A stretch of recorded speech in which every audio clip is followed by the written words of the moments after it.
Minha madrasta gerou um presente para mim, um PlayStation 4, enquanto eu estava na universidade. Então, decidi alugar a casa dela enquanto ela estava em sua lua de mel com seu novo marido.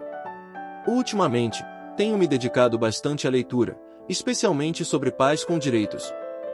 Mas decidi contribuir de alguma forma quando encontrei esta página. Nunca pensei que fosse realmente tentar contribuir, já que até agora só estava lendo os posts no café da manhã. Mas aqui vai. Sou filho único e minha mãe faleceu devido a um câncer de ovário quando ela tinha apenas 55 anos. Há 5 anos atrás.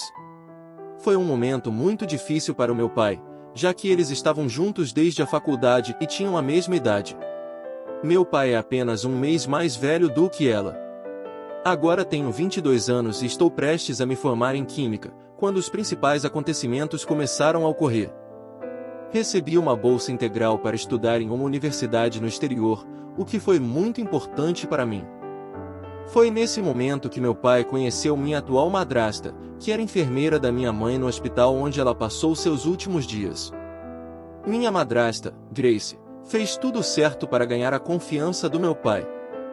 Ela foi empática e cuidadosa com ele, o que o confortou. Depois que minha mãe faleceu, eu tinha 17 anos e já era suficientemente maduro para perceber que ela estava apenas tentando obter recursos do meu pai. No entanto, cabia ao meu pai decidir se queria ter um relacionamento com ela. Nessa época, eu estava no último ano do ensino médio em uma escola pública e havia acabado de ganhar uma bolsa de estudos para estudar em uma faculdade no exterior no ano seguinte. Meu pai ficou de luto pela minha mãe durante um ano e, durante todo esse tempo, Grace ligava para ele pelo menos uma vez por mês para saber como ele estava. Na minha opinião, ela estava avaliando a possibilidade de se aproximar ainda mais dele. Depois de um ano, ela tirou as luvas e começou a cortejá-lo de verdade. Grace tinha apenas 40 anos quando ela e meu pai começaram a namorar. Eu não gostava dela, mas ao mesmo tempo, meu pai não parecia tão deprimido. Então, tentei ser menos pessimista em relação a ela e dar a ela o benefício da dúvida. No fundo, porém, eu não confiava nela. No entanto, na minha família, que é escandinava, o filho não diz ao pai o que fazer ou dá sua opinião. Grace é da República Tcheca, caso você esteja se perguntando. Meu pai foi um banqueiro muito bem-sucedido em sua carreira e acumulou uma grande riqueza. Vou poupá-lo dos detalhes, mas, depois de 6 meses de namoro, Grace e meu pai se casaram. Meu pai nunca superou minha mãe e sua saúde estava se deteriorando cada vez mais, embora ele tivesse apenas 57 anos. Quando ele me chamou e perguntou sem rodeios, menino, o que você precisa para se estabelecer na vida? Respondi a ele que não precisava de nada, pois sou um homem e posso cuidar de mim mesmo. Perguntei do que ele estava falando. Eu disse a ele que ainda teria décadas pela frente e lembrei-o de que ele tinha irmãs vivas com filhos, minhas tias e primas. Também mencionei que tinha uma bolsa de estudos integral para a faculdade e pedi para ele não se preocupar em me dar dinheiro. Infelizmente, meu pai faleceu apenas um ano depois, aos 59 anos. Claro, já vi muitos filmes de Hollywood, então cheguei a considerar a teoria da conspiração de que talvez a enfermeira do meu pai o tivesse envenenado e feito com que todo o dinheiro fosse para ela. Mas, sinceramente, não acredito que tenha sido isso que aconteceu. Outros parentes também não gostavam de Grace, mas sabiam que meu pai era totalmente apaixonado por minha mãe e que a morte dela o devastou completamente. Meu pai deixou sua casa com 5 quartos para mim, embora eu não esperasse isso e não tenha pedido. Ele fez uma pequena doação para cada uma de suas irmãs e seus filhos. Ele deixou cerca de 80% de todo o seu dinheiro existente para Grace, o que totalizou várias centenas de milhares de dólares. Meu pai ignorou o que eu havia dito, porque ele era extremamente generoso, e ainda me deu várias dezenas de milhares de dólares, o que, obviamente, foi muito útil para mim. Grace tentou manter uma fachada amigável, mas eu sabia que ela estava com muita raiva por não ter conseguido a casa do meu pai. No entanto, a casa pertencia a mim e eu tinha os documentos legais para comprovar. Ela ficou especialmente furiosa porque moramos em um local extremamente sofisticado e moderno, onde as casas são difíceis de encontrar e facilmente vendidas a preços altos. Durante os primeiros meses após a morte de meu pai, tive a experiência nauseante e assustadora de perceber que Grace estava tentando se aproximar de mim para ver se poderíamos ter algum tipo de relacionamento. Nojo! Ela ainda permaneceu na casa, porque nos últimos 3 anos ela se acostumou a viver lá e a agir como se fosse a dona, embora não fosse a proprietária oficial. Eu estava sempre na faculdade e só visitava a antiga casa do meu pai uma vez a cada 2 meses. E mesmo assim, não era para ver Grace, mas sim para encontrar meus primos, que moravam a poucos quilômetros de distância. Eu diminuí a importância de o fato de que a residência era, na verdade, minha ao longo dos meses. Acredito que, gradualmente, Grace tenha esquecido que não possuía direitos legais sobre a casa. Provavelmente, ela acreditava que, como nunca pedi a ela nenhum dos milhares de dólares que meu pai me deixou, eu era independente e deixaria minha casa para ela. Porém, eu sabia que, eventualmente, revelaria uma verdade bombástica para ela assim que descobri que estava namorando outro rapaz, apenas 5 meses depois do falecimento de meu pai. Assim que retornei da faculdade me deparei com ela e seu novo namorado, um sujeito desprezível chamado Ivan, que era apenas alguns anos mais velho do que eu. Eles agiam como se eu fosse um hóspede em minha própria casa, como se eles fossem os donos. Segui o jogo deles, mas Grace me informou que havia dado meu PlayStation 4 para o primo de Ivan, alegando que eu era velho demais para jogar videogame. Eu sequer conheço esse indivíduo, e ela dá o meu PS4 para ele e ele o repassa para algum estranho que eu nunca vi antes. Rapidamente, no mesmo dia, mudei todas as senhas da minha rede. Sorri, mas sabia que eventualmente teria que tomar uma atitude. Grace também mencionou que ela e Ivan iriam se casar, pois ela não podia ficar de luto pelo pai dela para sempre, precisava seguir em frente com a vida. Eu disse a ela que me formei na faculdade e já consegui um emprego em uma empresa local.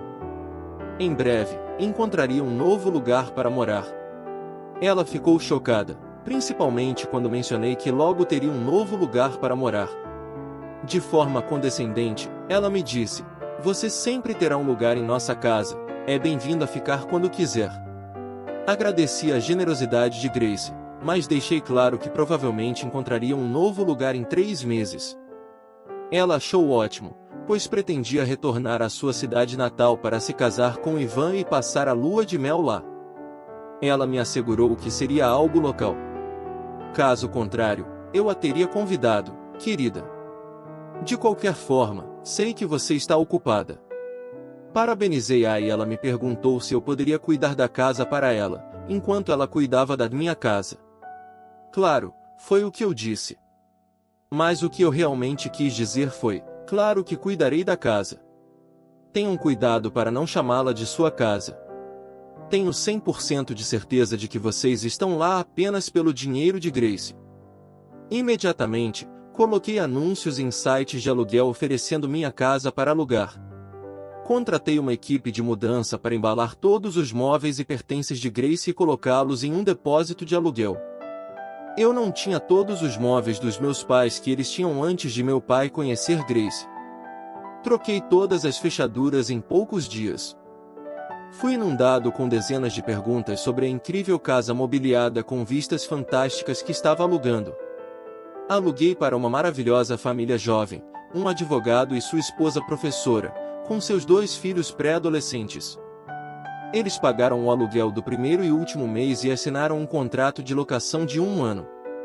Avisei-os sobre minha madrasta louca, que pensa que aquela é a casa dela, mas forneci os contatos do meu advogado, o mesmo advogado que meu pai contratou, caso precisassem de qualquer garantia sobre minha honestidade. Também forneci ao meu advogado informações sobre o local de armazenamento, incluindo o fato de que paguei generosamente adiantado 4 meses de aluguel. Isso é 1 mês a mais do que a suposta aventura de lua de mel de Grace. Em seguida, encontrei um ótimo apartamento na cidade, próximo ao meu novo local de trabalho. Conheci uma mulher em um restaurante que frequento à noite após um longo dia de trabalho. Estamos namorando há 6 meses e estamos noivos. Claro, Grace tentou criar confusão e causar problemas quando percebeu que foi expulsa da minha casa, mas meu advogado rapidamente a silenciou, sem que eu precisasse falar com aquela pessoa desprezível novamente. Pelo que eu soube, ela e seu marido lixo deixaram o país e imagino que estão gastando dinheiro do meu pai e logo ficarão falidos. Qual é a concepção da boa vida segundo eles e em seguida? Talvez Grace vá tentar manipular algum outro homem solitário para que ele lhe dê seu dinheiro. Falando em dinheiro, o imóvel que alugo está gerando uma quantidade considerável de renda, o que me permite não só ajudar a pagar os estudos dos meus primos, mas também me mudar para um apartamento maior só para mim, junto com minha noiva. Eu trabalho duro, mas na realidade eu poderia viver somente do aluguel da antiga casa do meu pai. E pensar se Grace tivesse sido mais gentil, eu poderia tê-la deixado ficar em casa apenas para ser legal, especialmente se ela respeitasse meu espaço, mas não, ela agiu como se fosse a dona da situação, então eu tive que deixá-la sem um lugar para morar como um presente de casamento. Depois disso, comprei outro PS4, mesmo que eu não o usasse tanto assim. Meu antigo console não importava, ele não era da Grace para que ela o entregasse de mão beijada para outra pessoa. Você não entrega as coisas de outras pessoas.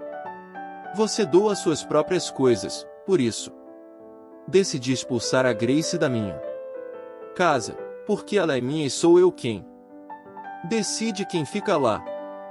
Uma colega de trabalho tentou me demitir. Minha colega tentou me demitir por causa de implantes de mama, então joguei de volta uma carta do Uno.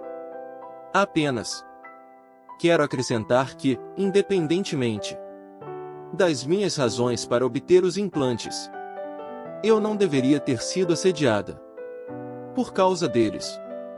Foi relevante mencionar isso aqui, pois fez a Gil parecer uma verdadeira idiota.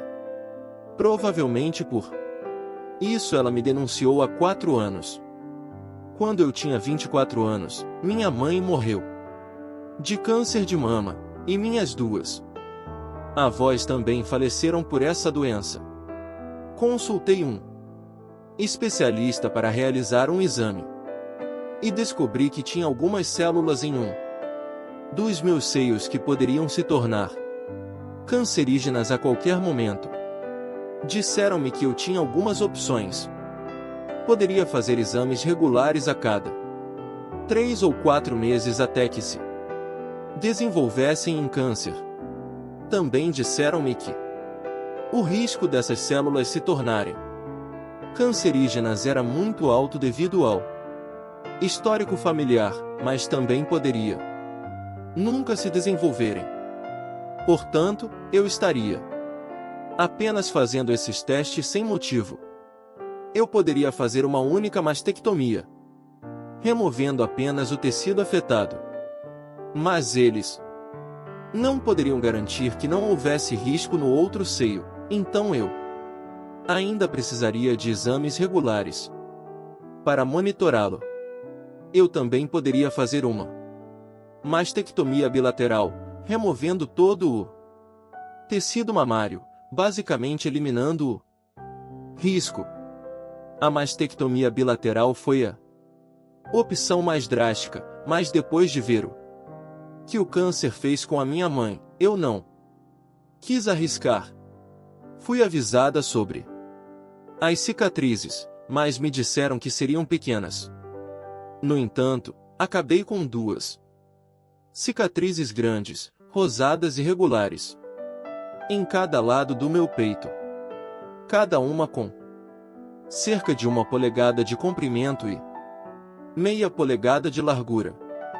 Isso me levou a uma depressão severa, a ponto de eu nem sair do meu apartamento, porque não queria que as pessoas me vissem e ficassem fisicamente doentes ao olhar para mim. Procurei um terapeuta, que Sugeriu um cirurgião plástico. O terapeuta disse que normalmente nunca faria essa recomendação, mas era algo com o qual eu estava claramente lutando e talvez nunca superaria, e o terapeuta entendia isso. Embora eu admita que o terapeuta me orientou a perguntar sobre a redução das cicatrizes, o cirurgião plástico sugeriu um creme e a opção de implantes. O creme não funcionou, e o tratamento a laser era caro e arriscado, então optei pelos implantes. Desde então, minha saúde mental melhorou. E sinto-me muito melhor com a minha aparência. Minha confiança desde então, minha saúde mental melhorou. E sinto-me muito melhor com a minha aparência. Minha confiança aumentou, assim como minha autoestima. Eu sei que não deveria me importar tanto com a minha aparência, mas não estava exagerando. Sobre essas cicatrizes grandes, rosadas e irregulares.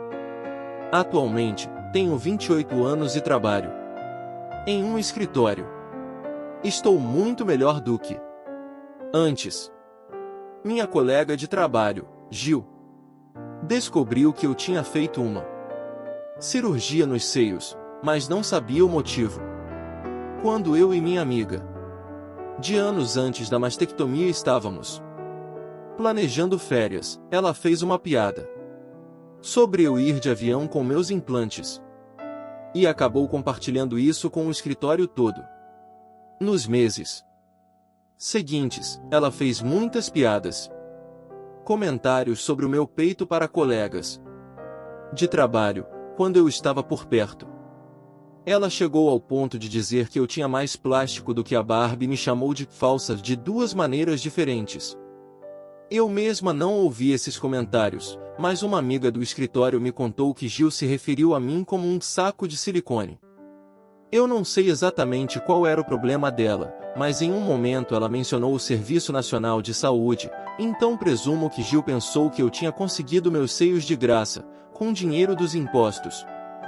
Eu expliquei a ela que fiz a mastectomia pelo sistema de saúde, mas paguei pela terapia e pelos implantes. Pedi a ela várias vezes para parar, mas infelizmente, os lugares onde conversei com ela foram locais sem câmeras, como o elevador e o banheiro feminino, e Gil continuou fazendo comentários. Não importava quantas vezes eu pedisse a ela para parar. Não vou dizer que isso acontecia todos os dias, mas ouvia pelo menos 3 comentários por semana, durante 3 meses. Eu atingi meu limite quando, durante um almoço com Gil e alguns outros colegas de trabalho, ela se referiu a mim como superficial e apontou para o meu peito, insinuando que eu estava preocupada apenas com a aparência. Eu surtei e disse: "Você sabe por que eu fiz isso?" Há alguns anos, os médicos encontraram células potencialmente cancerígenas no meu tecido mamário. Even when you feel low, you can still go. Even when you feel slow, you can still go. Even when there's no hope, you can still go. I never answer to no, man, I still go. Go, go, go, go, go, go.